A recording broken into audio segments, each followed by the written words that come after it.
Hello मेरे प्यारे दोस्तों, आज हम आपके सामने रेडियो सक्रियता से संबंधित महत्वपूर्ण प्रश्न और उत्तर लेकर आपके सामने आए हैं। यदि आप हमारे वीडियो को पहली बार देख रहे हैं तो हमारे चैनल को लाइक, सब्सक्राइब, कमेंट ज़रूर कीजिए। तो चलिए हम आपको अपने प्रश्न की तरफ ले चलते हैं। तो ध्यान से देखिए, पहला क्वेश्चन हमारा कह रहा है कि रेडियो सक्रियता की परिघटना की खोज किसने किया। तो हेनरी बेकरल जो हमारे साइंटिस्ट थे, इन्होंने रेडियो सक्रियता की परिघटना की खोज की।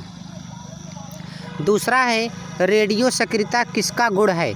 तो नाभिक का, जो रेडियो सक्रियता होता है वो हमारे नाभिक का गुण होता है। तो रेडियो सक्रिय परिवर्तन में भाग लेता है तो परमाणु के नाभिक भाग लेते हैं। मेरे प्यारे दोस्तों, परमाणु के नाभिक जो है रेडियो सक्रिय परिवर्तन में भाग लेते हैं। तो चलिए हम चौथा क्वेश्चन देखते हैं, बहुत ध्यान से समझिए। किसी परमाणु के अस्थायी नाभिक में प्रोटॉनों की संख्या होती है न्यूट्रॉनों की संख्या से कम। पांचवा क्वेश्चन देखिए, रेडियो धर्मिता की यूनिट है क्यूरी। जो उसकी रेडियो धर्मिता की इकाई होती है वो क्या होती है मेरे प्यारे दोस्तों? क्यूरी होती है। क्या होती है? क्यूरी होती है।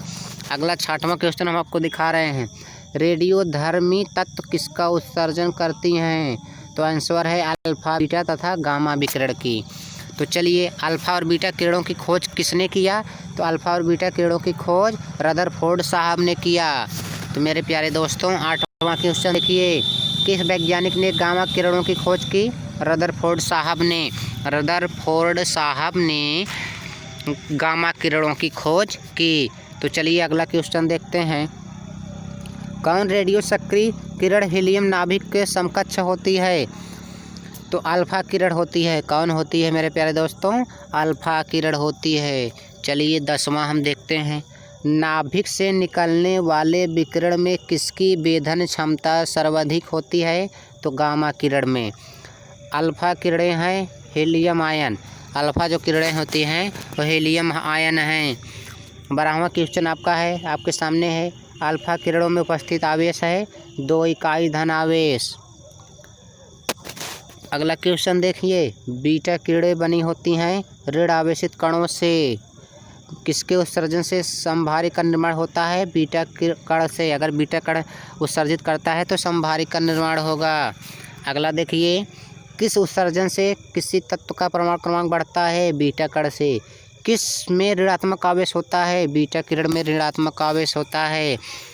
आगे देखिए, इलेक्ट्रॉन का समरूप है बीटा कण। इलेक्ट्रॉन का जो समरूप है क्या है? बीटा कण है।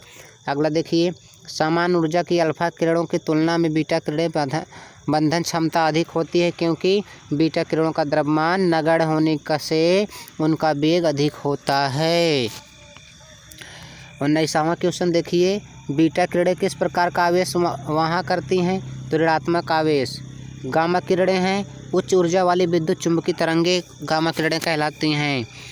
आगे देखिए, गामा किरणें क्या होती हैं? रेडियो सक्रिय पदार्थों द्वारा उत्सर्जित उच्च ऊर्जा युक्त किरणें। 22वां देखिए, किस किरण के वेधन क्षमता सबसे अधिक होती है। तो गामा किरण की। किस किरण की आयनन क्षमता सबसे कम होती है। तो गामा किरण की।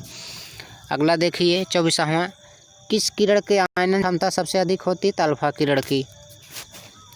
अगला देखिए, समस्त रेडियो एक्टिव पदार्थ क्षय होने के पश्चात किसमें अंतिम रूप में बदल जाते हैं। तो सीसा में बदल जाते हैं।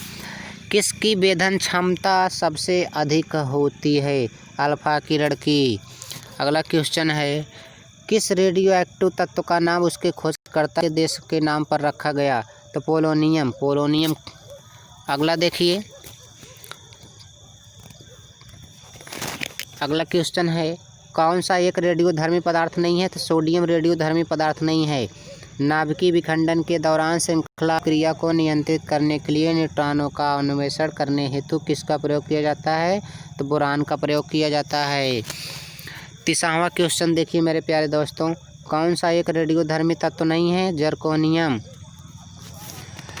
31 नंबर पे देखिए, रेडियो कार्बन डेटिंग से किसका निर्धारण होता है। जीवाश्म की आयु का। एक बीटा कण में उत्सर्जन के परमाणु संख्या तथा परमाणु द्रव्यमान में क्या परिवर्तन होता है? परमाणु क्रमांक में 1 की वृद्धि तथा परमाणु द्रव्यमान में अपरिवर्तित रहता है। अगला है, एक अल्फा कण उत्सर्जन के परमाणु क्रमांक और परमाणु द्रव्यमान में क्या परिवर्तन होता? परमाणु क्रमांक में 2 की कमी व परमाणु द्रव्यमान में 4 की कमी। सोडियम से बीटा उत्सर्जन के बाद बनने वाला पदार्थ मैग्नीशियम होता है। यदि किसी रेडियोधर्मी पदार्थ की मात्रा को दोगुना कर दिया जाए तो रेडियोधर्मी क्षरण की दर अपरिवर्तित रहती है। रेडियोधर्मी पदार्थ का जीवन काल 70 दिन का है, तो उसके पदार्थ का 1 ग्राम कितने दिन बाद 0.25 ग्राम रह जाएगा? तो आंसर है 140 दिन बाद। 37वां क्वेश्चन देखिए, एक रेडियोधर्मी पदार्थ की अर्धायु 4 महीने है। इस पदार्थ के 3/4 भाग को क्षय होने में समय लगेगा 8 महीने। 38 नंबर पे देखिए, वह प्रणाली क्या कहलाती है जो प्रागैतिहासिक पदार्थों का कान निर्धारित करने के लिए विघ्नभिता रेडियोएक्टिव का प्रयोग करती है?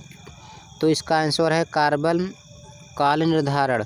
पृथ्वी का आकलन कीजिए यूरेनियम डेटिंग से।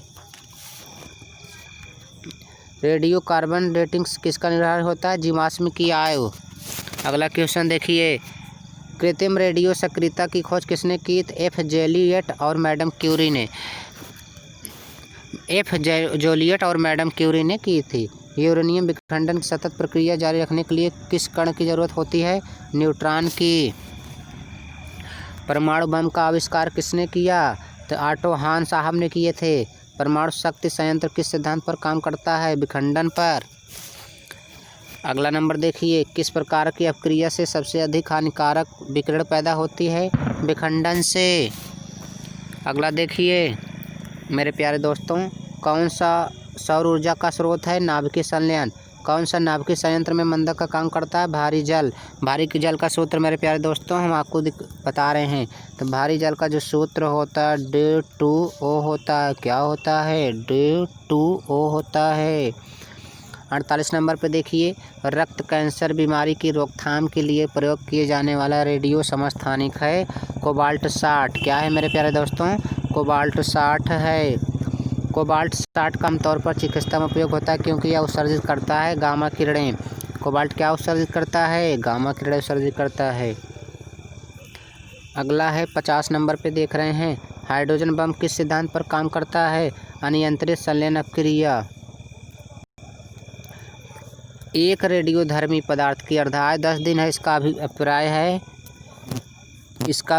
कि पदार्थ के 3/4 भाग का विघटन 20 दिन में हो जाएगा। रेडियोधर्मी पदार्थ